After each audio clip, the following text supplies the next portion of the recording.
वंदे बोधमहिम नित्यम गुरु शंकर रूपणम इमाश्रितो हि वक्रोपि चंद्र सर्वत्र वंदते वासुदेव सुतं देवं कंस चाणूरमर्दनम देवकी परमानंदम कृष्णं वंदे जगद्गुरु ओम नित्यं शुद्धं निराभासं निर्विकार निरंजनम नित्यं बोधं चिदानंदं गुरु ब्रह्म नमोऽभ्यहम् गुरुर्मूला क्रिया सर्वा लोके अस्मिन् कुलनायके तस्मात् सेव्यं गुरु नित्य अर्थ भक्त संजीवतम मोह निशातम देख विषेक अखंड तिमार हुए सुख धामी पूर्ण प्रकाश भयो उर्मे हिमद्वैत गयो लखी ललामी सदगुण कुंज खिले मन मानस कर्मोल्लूक दुरे भोगामी आत्म रूप विराज रहे गुरुदेव को बारंबार नमामि गुरुदेव को बारंबार नमामि ब्रह्मचर्य व्रति सु अखंड धृति सुगति सन्मार्ग किए जिन तय जगति में जितेंद्र करी जागृति निर्मल सद ज्ञान दियो निर्भय श्रोता समाज सभी बोलो श्री सतगुरुदेव भगवान की। स्वामी जी प्रसादी का कुछ व्यवस्था है क्या? तो आप लोगों को प्रसादी मिलेगी, थोड़ा वाणी में बल लाइए, चाहे भले दो लोग बैठे हो, परंतु जो है वातावरण को ये महसूस हो जाना चाहिए कि यहाँ पर सत्य की चर्चा हो रही है। बोलिए सतगुरुदेव भगवान की।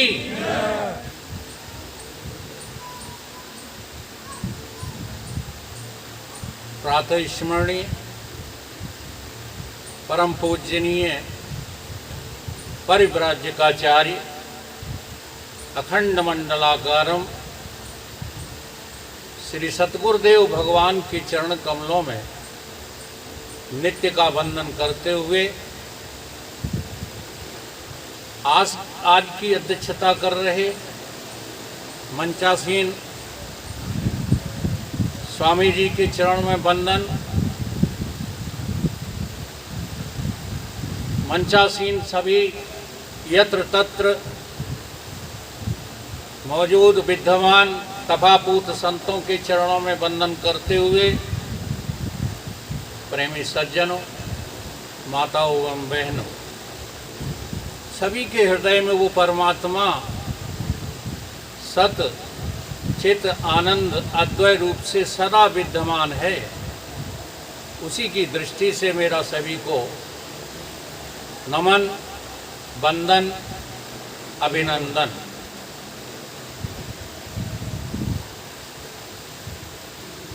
सर्वप्रथम आज जिस उत्सव के फलस्वरूप ये सत्य की चर्चा सत्संग रखा गया है, ऐसे ही पूर्व नाम श्री वीरेंद्र सिंह जी भदौरिया को आज स्वामी जी द्वारा जो संन्यास दीक्षा दी गई है, उसके लिए बहुत बहुत इनको साधुवाद और शुभकामनाएं। थोड़ा सा अगर वो भी सुन रहे हों, मुझे ये विषय उठाना तो नहीं चाहिए क्योंकि ये सन्यासियों का विषय है, वो हम देखने में गृहस्थ लगते हैं, लेकिन अभी अभी जो बात कही थी संचालक महोदय ने, तो सन्यास कोई दिखावा नहीं होता है। सा माने परमात्मा होता है, अन्य माने कोई दूसरा नहीं, और आशा माने उससे लगन लग जाना। परमात्मा के अतिरिक्त सभी का त्याग करके जो लगन परमात्मा में लगा लेता है, और उसी जीव का नाम सन्यासी है। यद्यपि हम भेष का कभी विरोध नहीं करते, लेकिन सच्ची बात सुनकर कुछ लोग चिढ़ जाते हैं। भेष देख मत भूलिए, पूछ लीजिए ज्ञान, मोल करो तलवार का जो पड़ी रहन दो म्यान। हमें तलवार से मतलब है कि म्यान से? गर्दन तलवार काटेगी या म्यान? तो सन्यास दो प्रकार का होता है। एक सन्यास होता है परमात्मा को पाने के लिए, उसको कहते हैं हम विविधसा सन्यास। जो परमात्मा को पाने के यत्न के लिए त्याग किए जाते हैं, घर गृहस्थी, दुकान मकान, यहाँ वहाँ सबका त्याग, उसका नाम सन्यास है। किसके लिए? परमात्मा को पाने के लिए। इसका नाम है विविधिसा सन्यास। और दूसरा सन्यास होता है जो आत्म साक्षात्कार के बाद जब प्रभु से मिलन हो चुका होता है, जब हमें अपने आत्मा परमात्मा का बोध हो जाता है, और उसके बाद उस अनुभूति के आनंद में डूबने के लिए जो सन्यास लिया जाता है, उसको कहते हैं विद्युत सन्यास। जीवन में सन्यास परम आवश्यक है, चाहे वो भेष गृहस्थी का हो, वानप्रस्थी का हो, या भगवा वस्त्रों का हो, या ब्रह्मचर्य काल हो। देखो ना, जब स्टूडेंट्स पढ़ते हैं, विद्यार्थी लोग, तो अव्वल नंबर उन्हीं का आता है। यूनिवर्सिटी में टॉप वही करते हैं जिन्होंने अपने जीवन में कुछ त्याग कर पढ़ाई की है। और जो विद्यार्थी भोगों में भी रुचि रखते हैं और पढ़ते भी रहते हैं, तो नंबर तो अच्छे आ जाएंगे, परंतु टॉपर वो कभी नहीं हो सकते। इसलिए त्याग का नाम ही सन्यास है। अब हम थोड़े अपने विषय पर आ जाएं। जानते हो, सत्संग में जहाँ सत्य की चर्चा होती है, वहाँ पर जनसंख्या क्यों कम होती है? ये बड़े रहस्य की बात है। अभी अभी हमारे जो है संत कान में कह रहे थे कि यहाँ श्रोतागण आए ही नहीं। उसका एक रहस्य है। ये सत्य की जो चर्चा है, भगवान सत्य स्वरूप हैं, और इस सत्य स्वरूप की जो चर्चा है वो किसी मानव को पसंद नहीं है। हाँ जी, अब बिना पसंदी के यदि आप आएंगे तो आप सुन भी नहीं सकेंगे। किसी का लिहाज करके बैठे भले ही रहें, लेकिन उस चर्चा में आपको दिलचस्पी नहीं होगी। हर मनुष्य का ये स्वभाव है कि वो मन का रंजन चाहता है। कोई मनुष्य मन का भंजन नहीं करना चाहता। और सत्य की जो चर्चा है वो तुम्हारे मन का भंजन करती है, तुम्हारे मन का जो है नाश करती है, मनोनाश, वासना क्षय करती है। उस चर्चा को सत्य की चर्चा कहते हैं। चाहे कुछ चर्चा का नाम सत्संग नहीं है। इसलिए गोस्वामी जी को लिखना पड़ा मजबूर होकर, बिन सत्संग न हरि कथा। हरि की कथा, भगवान की कथाएं चल रही हैं। अभी प्रारंभ में भी देखो खूब आनंद की अनुभूति हो रही थी बाहर से, कि नहीं? हाँ, गान और तान में जो मजा आता है वो उस परमात्मा की सत्य स्वरूप की चर्चा में कैसे आएगा? वो आज उसी विषय को लोग भुना रहे हैं। क्यों भुना रहे हैं? इसीलिए भुना रहे हैं कि भीड़ की कमजोरी होती है। भेड़, भेड़ जानते हो किसको कहते हैं? भेड़ उसको कहते हैं, एक दृष्टांत याद आ गया। स्कूल मास्टर ने पूछा कि एक कोर्ट यार्ड में 100 भेड़ें हैं, उनमें से एक भेड़ जंप लगा करके चली गई, भाग गई, तो बताओ बालकों कितनी भेड़ें बची? तो सारे बालकों का जवाब था कि 99 भेड़ें बची। तो मास्टर ने सबको अनुत्तीर्ण कर दिया। एक बालक था, उसने कहा, मास्टर साहब एक भी भेड़ नहीं बची। इस उत्तर को उन्होंने उत्तीर्ण कर दिया। जानते हो यही हाल हमारा है। जहां मन का रंजन होता है वहां जरा सी आवाज ढोलक, मजीरा, हारमोनियम आदि की पड़ी कानों में, अपने आप भीड़ बढ़ने लगती है। वहां बढ़ाना नहीं पड़ती। इसलिए आज जो है धर्म क्या बन गया है? व्यापार बन गया है। धर्म को लेकर के कोई हम लोग सजग नहीं है। धर्म हमारा डूब चुका है। भगवान ने गीता में कहा है, अधर्मम धर्मम इति। जो अधर्म हो रहा है वही तो धर्म बनता जा रहा है। क्यों बनता जा रहा है? तमसो आवृता, हमारी बुद्धि तमोगुण प्रधान होती जा रही है। ये जानते हो तमोगुण प्रधान वृत्ति जो है क्या होती है? जिस अंतःकरण में तमोगुण की प्रधानता होती है उस अंतःकरण का मन मनोरंजन चाहता है। जिसमें तमोगुण प्रधान होती है, तमोगुण प्रधान बुद्धि अर्थ की जो है अर्जन चाहती है, अर्थ की कमाई चाहती है। कभी भी मनोरंजन प्रधान और तमोगुण प्रधान जो बुद्धि होगी वो भगवत चर्चा को मंजूर नहीं करती। वो भी भगवत चर्चाएं नहीं है जो आजकल आचार्य सुना रहे हैं। कहानियों का नाम भगवत चर्चा नहीं है। भगवत चर्चा सुनने के लिए प्रतिदिन, प्रति क्षण, हर पल हमको सजग बुद्धि चाहिए। गोस्वामी जी ने लिखा, बुद्धि होई जो परम सयानी।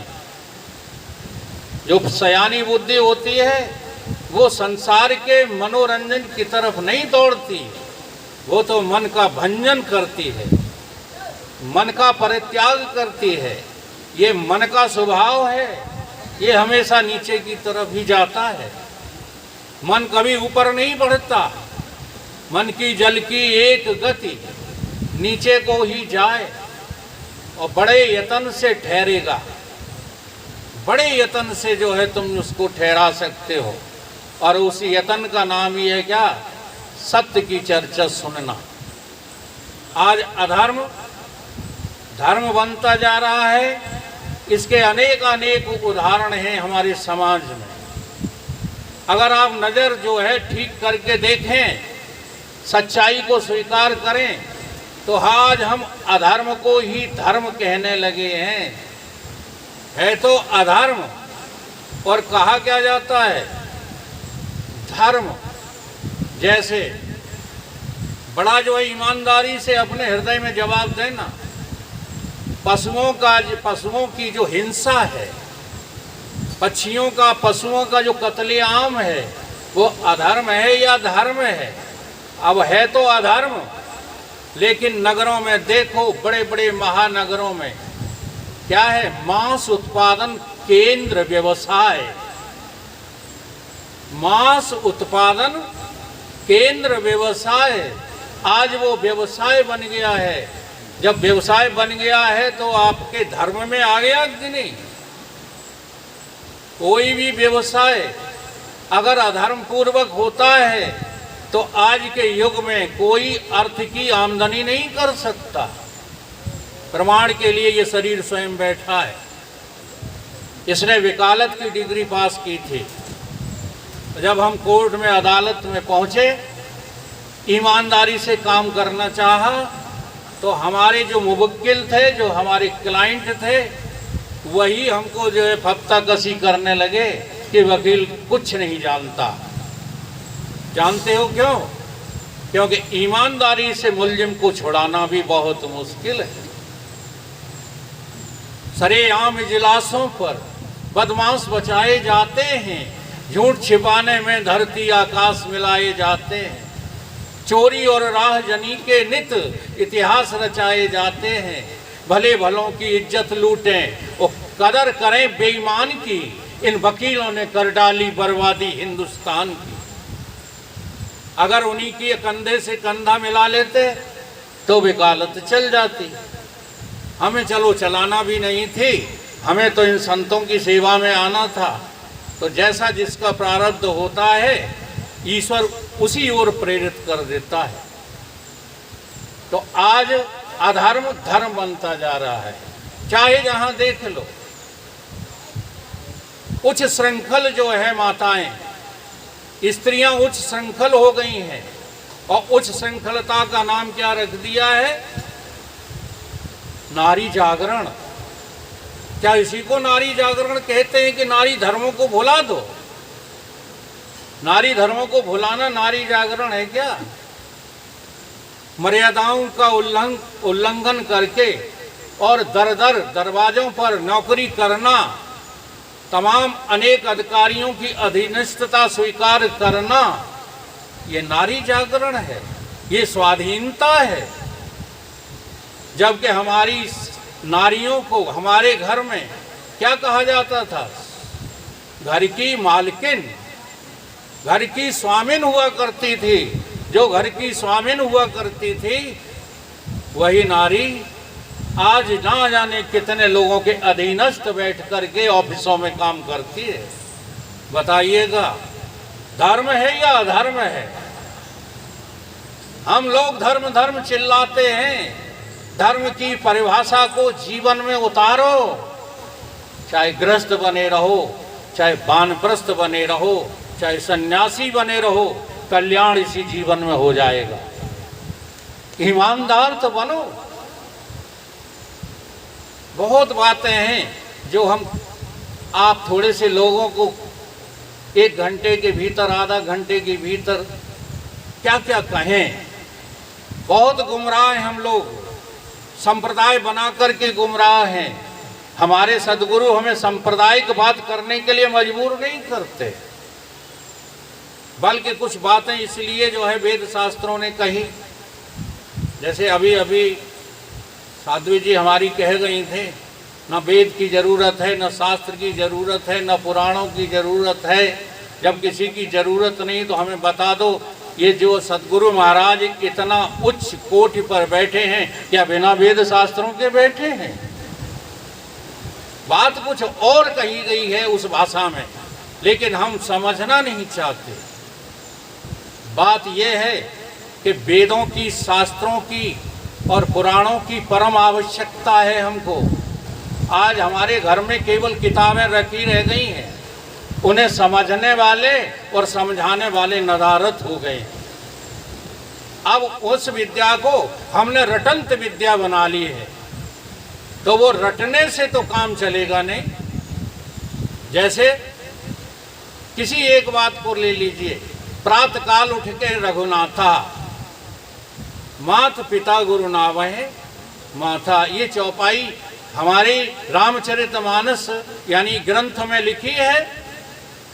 अब इस चौपाई को यहाँ वाद्य यंत्रों में गा दिया जाए, बड़े अच्छे जो है धुन बना करके वाह वाह लूट ली जाए, परंतु माता पिता की तरफ तो मुख करके भी हमें नहीं सोना है, ऐसा मैं हृदय बना लूं। तो बोलो, जरूरत है कि नहीं रामायण की? जरूरत है वेद की, पुराण की, शास्त्रों की। परंतु हम मन से इतने गिर चुके हैं कि हम उन वेद शास्त्रों के जानने वालों से क्या करते हैं जानते हो? नफरत करते हैं, उनकी शरण में नहीं आना चाहते। और जब तक तुम ऐसे जानकारों की शरण में नहीं आओगे जो वेदों के रहस्य को जान चुके हैं, तब तक धर्म की तुम बातें करते रहो, धर्मात्मा नहीं हो सकते। वेद उदित, वेद सागर हैं, गुरु बिन लखे। अगर बिना गुरु के तुमने ये पढ़ लिए ना वेद और शास्त्र, तो तुम्हारी बुद्धि में अभिमान भर जाएगा। वेद उदित गुरु बिन लखे, लागे लवण समान। बादर गुरुमुख द्वार भय, अमृत तय अधिकान। ये मुक्त होने की बात, ये भगवान का नाम ही सर्वोपर है, परंतु लोग बता नहीं पाते कैसे सर्वोपर है। नाम की महिमा ग्रंथों में लिखी हुई है, रूप की महिमा ग्रंथों में लिखी हुई है। जितने देवी देवता हैं सबकी महिमा कहाँ लिखी हुई है? ग्रंथों में, पुराणों में। शिव की महिमा शिव पुराण में, गणेश की महिमा गणेश पुराण में, राम की महिमा रामायण में, कृष्ण की महिमा श्रीमद् भागवत में। हर एक देवी देवता की महिमा, असल में ये अनेक नाम रूपों की महिमा नहीं है, ये तो महिमा केवल आत्मा की है। और आप उस आत्मा को अपने से दूर करके बता दो। अभी अभी जो है आनंद आ रहा था, जब भजन हो रहे थे तो बहुत लोग मस्त हो रहे थे। हम प्रश्न करना चाहते हैं कि ये आनंद कहाँ से आया? ये आनंद वाद्य यंत्रों का नहीं था, ये यंत्र, ये आनंद गीत का नहीं था, संगीत का नहीं था। ये आनंद का भंडार तो तुम्हारे भीतर परिपूर्ण है, भरा पड़ा है। और लगता क्या है कि आनंद बाहर से आ रहा है। कभी हमने जानने की कोशिश की कि हमारा आत्मा आनंद स्वरूप है, सच्चिदानंद स्वरूप है, सत चित आनंद।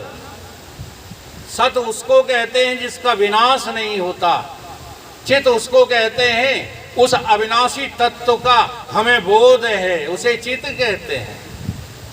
और जब उसका बोध हो जाता है तो उस बोध के कारण जो मेरे भीतर आनंद ही आनंद, यहाँ बिना भोग के, बाहर तो भोगानंद है,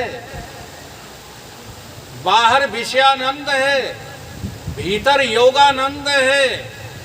बाहर भी आनंद है, भीतर भी आनंद है।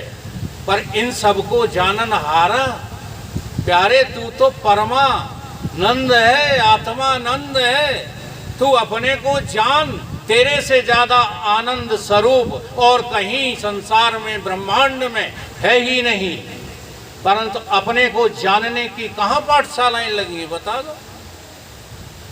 तो जब आपसे पूछा जाता आप अपने को जानते हो, तो कहते वाह, हम अपने को नहीं जानते हैं। जी हाँ, केवल आप अपने को ही नहीं जानते हैं, बाकी तो सारी दुनिया तुमने छान डाली और जान ली। आप कौन हैं? Who are you? कहाँ से आए हैं आप किसकी संतान हैं? तो कहोगे बहुत ज़्यादा जो साइंटिस्ट हैं, बहुत बड़े वैज्ञानिक हैं, वो कहेंगे कि हम तो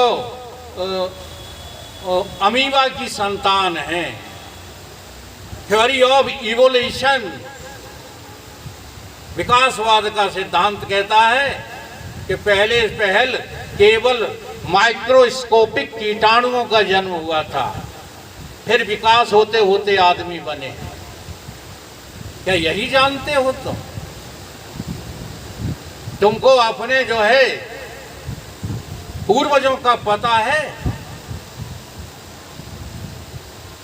इतनी जल्दी भूल जाते हैं कि ज्यादा से ज्यादा 10 पीढ़ी कोई लिख करके रखे, पटियों के पास तो मिल जाएगा, लेकिन हम लोगों को किसी को पता है कि हम किसकी संतान हैं? अगर इस पर रिसर्च करो तो आपको आत्म विज्ञान, साइंस ऑफ सोल पढ़ना ही पड़ेगी। और इसकी पढ़ाई के आज कहीं विद्यालय नहीं है। अगर कहीं इसकी पढ़ाई मिल सकती है तो वो केवल सत्संग में। और आज सत्संग कोई भी उपलब्ध नहीं होता, सब झूठी बातें करके मन का रंजन करते रहते हैं। क्या है सत्य? कहाँ से आता है सत्य? कहाँ मिलेगा सत्य? अविनाशी तत्व का नाम सत्य है। ढूंढो अपने में। केवल कहते भर हो। क्या कहते हो? कहते हो आत्मा कभी मरती नहीं है, लेकिन तुम जरा गुणा भाग लगाओ ईमानदारी के साथ। जो 90 साल का शरीर हो गया है, जो 100 साल का शरीर हो गया, पूछो उससे मरोगे कि नहीं मरोगे। अगर वो ईमानदारी से बताएगा तो यही कहेगा हाँ मरना तो पड़ेगा। अब तुम्हें मरना पड़ेगा तो आत्मा अमर कहाँ तुमने जानी? अभी भगवान श्री कृष्ण जानते हुए गीता में बता रहे हैं कि बिना जाने न जायते म्रियते व कदाचिन्नम भूत्वा भविता न भूहा अजो नित्यम शाश्वतो हम पुराणो न हन्यते हन्यमाने शरीर। ये जानकर बता रहे हैं कि बिना जाने। कह रहे हैं मरता तो शरीर है, आत्मा तो कभी मरती नहीं है। अब हम आपसे पूछते हैं तुम शरीर हो कि आत्मा? क्या लगता है? अगर आपको लगता है कि आप आत्मा हैं तो बता दो, फिर संसार में कोई रिश्ता है तुम्हारा? कोई रिश्ता नहीं है। अगर रिश्ता संसार में दिख रहा है, इसलिए अभी अभी हमारे रघुनाथ जी ने कहा है अगर सन्यास ले लिया है तो इसका जीवन में पालन करो। सन्यास का मतलब होता है शारीरिक रिश्ते समाप्त। अगर शरीर का बंधन आज भी तुम्हें परेशान करता है तो तुम ढोंगी सन्यासी हो जाओगे। सच्चा सन्यास तो वो होता है जहां हमें अपने आत्म तत्व का बोध होना शुरू हो जाए या बोध करने के लिए प्रयत्न करना शुरू कर दो, उसका नाम सन्यास है। जब तक भीतर से त्याग न हो कामना अहिंसा ममता का, तब तक सन्यास नहीं होता। बहु भेष बनाकर देख लिया। बहुत भटक भटक करके जो है हाँ बड़े बड़े महान संतों के चरणों में पड़े रहे, तब जाकर ये रहस्य खुला है कि हम 3 कालों में देह नहीं है। देहात्म बुद्धिजम पापम। जो अपने को देह मान रहे हैं वो पापों से बच नहीं सकते। आत्मज बुद्धिजम पुण्यम। और जिसने अपने को आत्मा देख लिया उससे बड़ा पुण्यवान इस ब्रह्मांड में कोई दूसरा है ही नहीं। इसलिए आत्मज्ञान का नाम ही सत्संग है। केवल बातें करने का नाम सत्संग नहीं है। यहाँ केवल जो प्रवचन करते हैं वो केवल अपने आप की बौद्धिकता जरूर दिखा लेंगे, लेकिन सत्य की चर्चा नहीं कर पाएंगे। आपको कभी लगता है गीता का ये उपदेश, जब भगवान ने गीता में कहा कि अर्जुन तू कुछ करता नहीं है। गीता पढ़ते हैं आप लोग? चलो नहीं पढ़ते हो तो हम उसकी हिंदी करके बता देते हैं। भगवान ने अर्जुन को समझाया प्रकृति क्रियामाणान गुण कर्म विभाग से अहंकार विमूढ़ आत्मा कर्ता अहम इति मन्यते। ये सारे ब्रह्मांड में कौन काम कर रहा है? प्रकृति काम कर रही है। लेकिन जीव अहंकारी होकर क्या कहता है? मैं करता हूं। तुम कुछ करते हो? अगर तुम जीव हो तो कुछ करते हो, यही बस भ्रम है। अगर तुम अपने को करते हुए लगते हो तो तुम अभी जीवत्व को भी नहीं पहचानते, केवल देह में जी रहे हो। और ये देह अभिमान मृत्यु के बाद नरक में ले जाता है। इसलिए देह अभिमान को छोड़ो और अपने जीवत्व को सबसे पहले पहचानो। तो क्या छोड़ना पड़ेगा? कृतित्वाभिमान, कर्तापने का अभिमान। कैसे छोड़ोगे? ईश्वर को कर्ता स्वीकार करके। ये तो बहुत ऊंची बात यह भी है कि ईश्वर भी कर्ता नहीं है। लेकिन अगर जीव को कर्तापन छोड़ना है तो ईश्वर को कर्ता स्वीकार करना ही पड़ेगा। एक आपको दृष्टांत सुनाते हैं जिससे आपका मन थोड़ी हमारी बात में लग जाएगा, नहीं तो सोचोगे ये भदौरिया जी जाने कहाँ से बातें ले आए, जबकि मैं बिल्कुल वेद सम्मत और शास्त्र सम्मत बोल रहा हूँ, जो आजकल के आचार्य कथावाचक कभी बोल नहीं सकते। एक जो है राजा था, मध्य भारत काल था उस समय, मुसलमानी राजा था, उसको सुल्तान कहते थे। उस सुल्तान का ये नियम था कि वो इतना दान देता था, इतना दान देता था कि मांगने वाले की कभी जो है इच्छा तृप्त करके दान देता था। उसकी दरिया दिली इतनी बढ़ चुकी थी कि हजारों लोग, हजारों भिखारी रोजाना उसके दरबार में जाते थे और भीख मांग करके और तुष्ट हो जाते थे। लेकिन उस दरिया दली का अभिमान चढ़ गया राजा के ऊपर। जब अभिमान चढ़ गया तो वो पूछने लगा। क्या पूछता है? वो सुल्तान पूछता है अपने भिक्षुओं से कि जिसको ना देता भगवान उसको कौन देता है? तो भिक्षु कहने लगता उसको देता है सुल्तान। जिसको ना देता भगवान उसको देता है सुल्तान। और ये नारा जो है पूरे नगर में फैल गया। और वहीं रहते थे हमारे जो है संत, परमहंस संत। परमहंस संत उसी को कहते हैं जो दुनिया वालों के मोहताज नहीं होते। जब उन्होंने ये नारा सुना तो जो है धीरे धीरे जो पहुंच गए और वहां पहुंच करके उन्होंने नारा लगाया।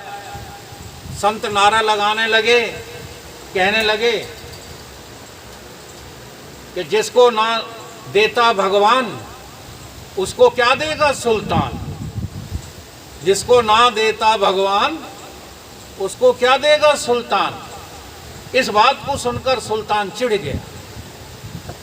अगले ही दिन सुल्तान ने भेष जो है बदला और एक जो है तरबूज वाले का भेष धारण करके, सब्जी बेचने वाले का, और ठेला लगाकर तरबूज लेकर उसी राह पर बैठ गया जिस राह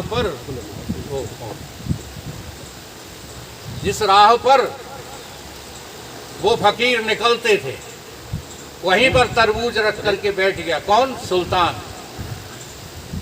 जब वो वहां से निकले, परमहंस संत वहां से जब निकले तो उस सुल्तान ने बुलाया कि महाराज आज हमारी ओर से भिक्षा ले लो। उन्होंने कहा ठीक है दे दो। तो एक बड़ा सा तरबूज उठा करके और दे दिया। उन परमहंस संत ने वो तरबूज ले करके और जा करके अपनी कुटिया में रख लिया और बैठकर भजन करने लगे। उधर से एक राहगीर आया बाजार से, बहुत ही अकिंचन था, गरीब था। वो छोटा सा तरबूज लेकर बाजार से खरीद कर लाया था। पानी पीने के लिए महाराज की कुटिया में आ गया। कहने लगा कि हे प्रभु पानी पिला दो।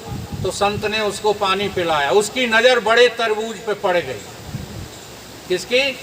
उस गरीब आदमी की।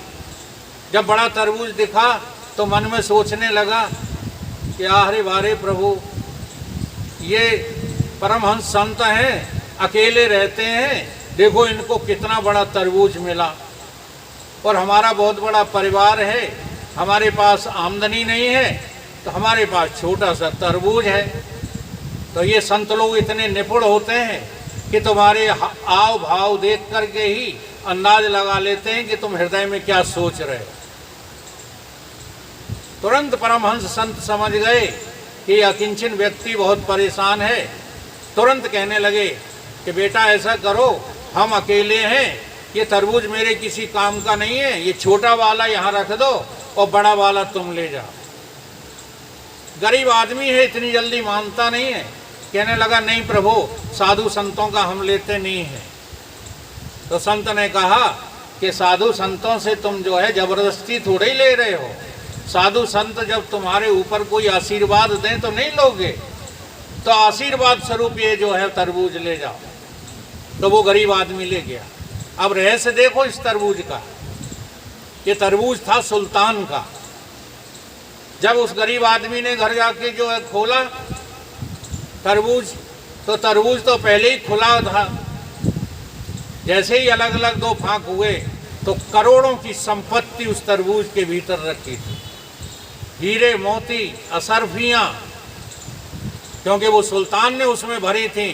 वो आजमा रहे थे उस संत को कि देखो इनके ऊपर क्या प्रभाव पड़ता। उन्होंने तो वो तरबूज छुआ तक नहीं, देखा तक नहीं, उस गरीब के पास पहुंच गया तो गरीब धनवान हो गया। सारा परिवार मिलकर के उन संत को दुआ देने लगे कि वाह, ये परमहंस संत देखो कितने ऊंचे हैं, हमारी गरीबी मिटाने के लिए ये सब उन्होंने रहस्य अपनाया है। ये हमको तरबूज इसीलिए उन्होंने प्रदान किया। वो समझ गए कि हमारी गरीबी ऐसे मिटेगी। दूसरे दिन वहीं से फिर वो राजा के समक्ष, राजा वहीं खड़ा है ठेला लिए, और संत निकले। आज भी संत भिक्षाटन कर रहे हैं। तो राजा एकदम बोल पड़ा सुल्तान कि शर्म नहीं आती महाराज आपको? कहीं काहे की शर्म कि इतना धन पाकर के भी भिक्षा मांग रहे हो? उन्होंने कहा कौन सा धन, कैसा धन, कौन सा जो है? उन्होंने कहा कल मैंने तरबूज दिया था। अब वो सुल्तान अपने भेष में आ गया और उसने बता दिया कि हम इस नगर के सुल्तान हैं, कल मैंने तरबूज जो आपको दिया था उसमें भरमार संपत्ति थी। उस संपत्ति को पाकर भी आप जो तुष्ट नहीं हो, जो भीख मांग रहे हो। तो परमहंस संत ने कहा कि मैंने तो उस तरबूज को देखा भी नहीं, वो तरबूज तो जिसको बदा था उसके पास पहुंच गया। और तुरंत ये स्लोगन, ये सूत्र उन्होंने फिर रिपीट कर दिया, जिसको ना देता भगवान, अरे तू उसको क्या देगा सुल्तान, तेरी औकात क्या है। तो इस पूरे दृष्टांत का सिद्धांत जानते हो? यहाँ संसार में कोई कुछ करता नहीं है, केवल करने का अभिमान करते हो। इसी अभिमान को छोड़ दो, फिर देखो तुम्हें सत्य प्रिय लगने लगेगा। ये आसानी से छूटता नहीं है। अभी अभी आप जो है सत्संग सुन रहे हो, जैसे ही यहाँ से छुट्टी होगी, घर पे कुछ न कुछ करने का इंतजाम तुम्हारे दिमाग में गूंजने लगेगा। वैराग किसको कहते हैं? सन्यास किसको कहते हैं? तुम्हारी वृत्ति से एक तो जो है भौतिक दृश्य हट जाए और दूसरे क्रिया हट जाए। इसका मतलब है तमोगुण रजोगुण का त्याग। जब तमोगुण रजोगुण का त्याग हो जाता है तब सतगुरुदेव भगवान कृपा करते हैं। और कैसी कृपा करते हैं? जी हाँ, कि उस कृपा से जीवन कृतकृत्य हो जाता है, जीवन धन्य धन्य हो जाता है। हमको सच्चाई समझ में आती है। और वो ज्ञान, जिस ज्ञान के लिए सारा संसार भटक रहा है। अभी एक आए थे ना भदौरिया जी, खड़े खड़े प्रवचन कर गए। वो कह रहे हैं जीव भटकता है, उलझा हुआ है, उसे कोई सुलझा दे। अच्छा, जो सुलझाने के लिए बैठे हैं उनके पास झकने नहीं जाते, मारे विद्या के अभिमान के। जी हाँ, विद्या मद चढ़ जात तो विवाद बहुत सुहात है। विवाद करना अच्छा लगता है ऐसे लोगों को। विद्या के द्वारा आत्मबोध प्राप्त कोई नहीं करना चाहता। सबने अपने अपने सांप्रदायिक गुरुओं की श्रृंखला खड़ी कर ली है। सच्चाई को जानने के लिए सत्संग कोई नहीं करता। देखो ना कितने कम लोग बैठे रह गए, क्योंकि पता है लोगों को हमारे विषय में कि हम जो बोलते हैं वो किसी के मन का रंजन कर ही नहीं सकता। अब इतनी सच्चाई कोई सुनने को तैयार है? एको हम द्वितीय नास्ति, एक तुम्हारे अलावा संसार है नहीं। जब तक ये बोध नहीं करोगे तब तक सत्य का जो है आपको थोड़ी झलक भी नहीं मिलेगी। इसलिए समस्त ब्रह्मांड के कार्यकलापों को तमोगुण, धन आदि, भवन आदि सबके त्याग को अपनी वृत्ति में लाओ। वृत्ति से त्याग होता है, बाहर से नहीं होता। कपड़े उतारने से त्याग नहीं होता, कपड़े पहनने से त्याग नहीं होता। त्याग तो वहां से होता है जहां से तुमने सबको अपनी छाती पे रख रखा है, वहां से त्याग होता है। उन्हें ईमानदारी से बताओ, जिस दिन घर वाले फूंकने ले जाएंगे, मरे मरण को ले चले, मर गए रोबन हार, तुलसी जा संसार में मरे पड़े हैं झार। जब ये तुम्हें फूंकने ले जाएंगे तब कितना तुम्हारे साथ जाएगा। अगर ये सोचना प्रारंभ करो तो अभी कोई चीज है तुम्हारे साथ। हम सोचते ही नहीं है। क्यों? क्योंकि सोचने के लिए मजबूर करती है ये जो शक्ति, उसका नाम है संत, उसका नाम है सतगुरु। तो उस सतगुरु की वाणी से हम थोड़ा अपने को कृतार्थ करने की कोशिश करें, उसी का नाम सत्संग है। श्री सतगुरु ने, थोड़ा सा कोई आ जाओ माइक में दोहराना तो थोड़ा अच्छा लगेगा। नहीं दोहराना। श्री सतगुरु ने दिया ऐसा ज्ञान, आज सभी भ्रम मिट गया। सतगुरु ने दिया ऐसा ज्ञान, बोल ही नहीं रहा। आज सभी भ्रम मिट गया। श्री सतगुरु ने दिया ऐसा ज्ञान, आज सभी भ्रम मिट गया। सतगुरु ने दिया ऐसा ज्ञान, आज सभी भ्रम मिट गया। छूट गया तन का अभिमान, आज सभी भ्रम मिट गया। छूट गया तन का अभिमान, आज सभी भ्रम मिट गया।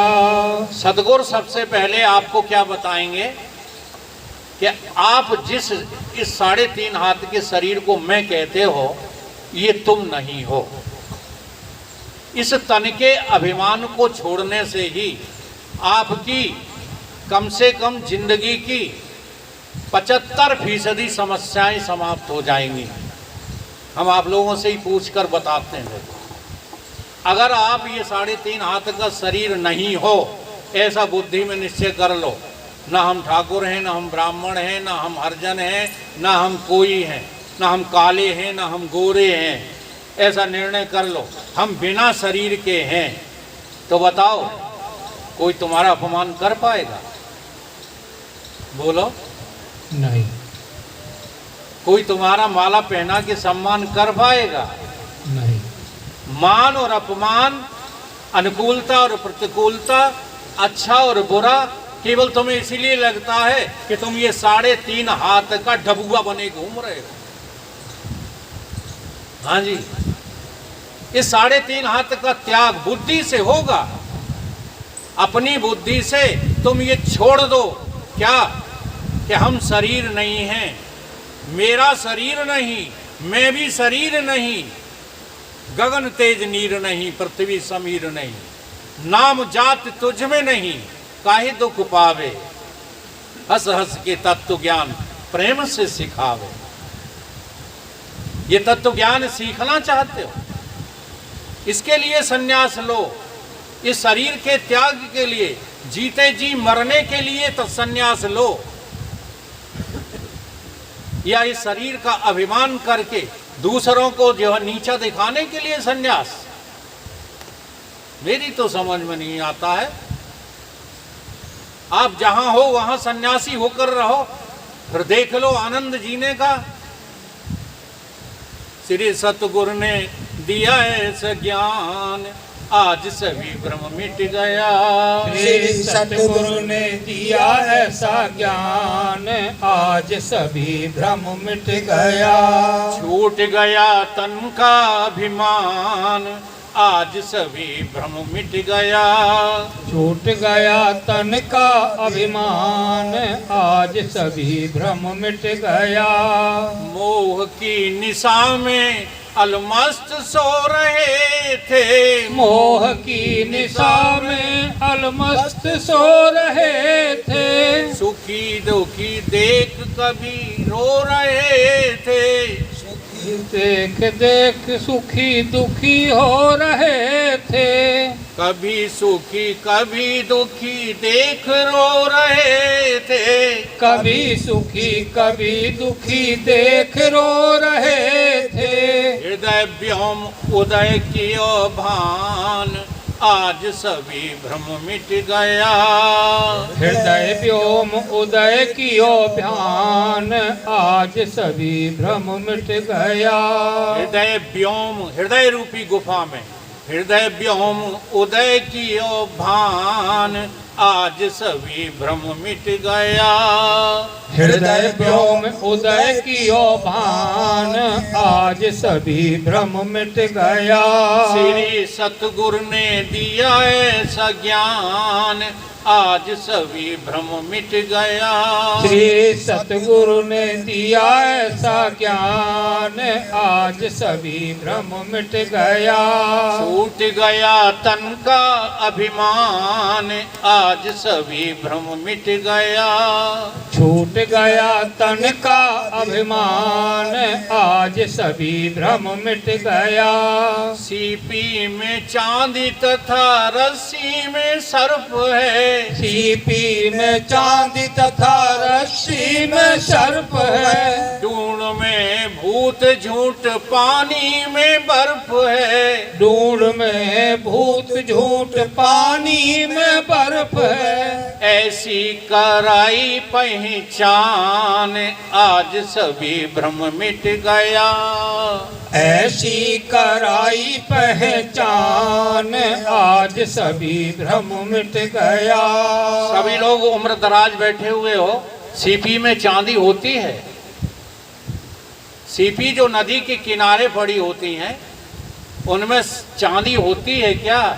नहीं होती, परंतु दिखती है दूर से सीपी में चांदी। अच्छा, टेढ़ी मेढ़ी रस्सी पड़ी हुई है और सांझ की बरिया है, चले जा रहे हो, एकदम चौंक करके जंप लगा देते हो, क्या सांप था वहां? रस्सी में सर्प होता है, केवल भासता है। पानी में बर्फ होती है। अच्छा, बर्फ क्या है? पानी नहीं है, केवल बर्फ भासती है तो पानी ही।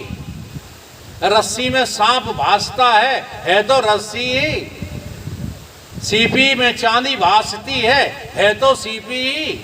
और ढूंढ में जो है भूत भासता है तो ढूंढ ही। ध्यान दे रहे हो?